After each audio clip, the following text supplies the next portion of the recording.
Export Control System. C'est le nom de l'application informatique européenne qui permet aux opérateurs introduisant des marchandises sur le territoire de l'Union européenne de remplir leurs obligations en matière de sûreté-sécurité. Ces obligations, quelles sont-elles? Il s'agit essentiellement du dépôt d'une déclaration en matière de sûreté-sécurité, appelée ENS pour Entry Summary, qui contient un certain nombre de données qui permettront aux administrations douanières d'effectuer une analyse de risque à des fins de sûreté-sécurité et de décider éventuellement d'un contrôle physique. Cette ENS, elle doit être déposée obligatoirement auprès de l'administration des douanes du premier point d'entrée sur le territoire de l'Union européenne. Elle doit être déposée par le transporteur de la marchandise, par celui qui introduit la marchandise sur le territoire de l'Union européenne.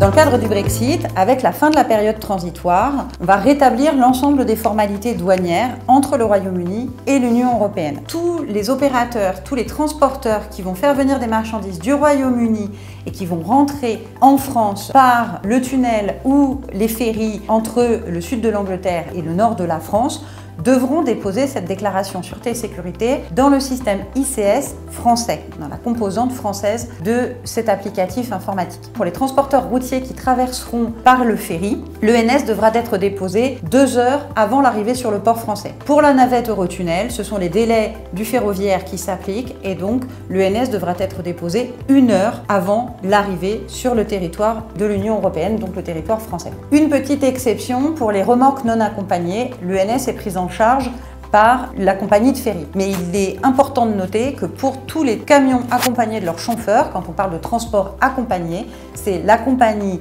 de transport routier qui est redevable de l'ENS.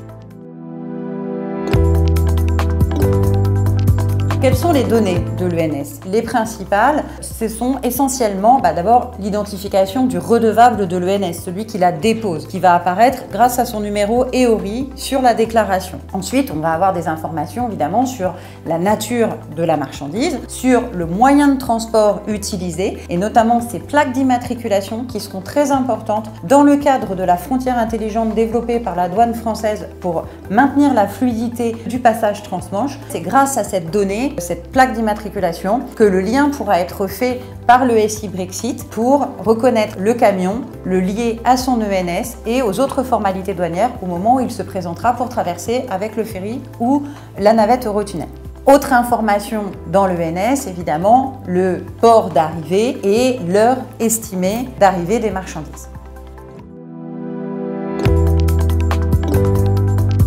Alors pour déposer une ENS, c'est obligatoirement par voie électronique que ça se fait.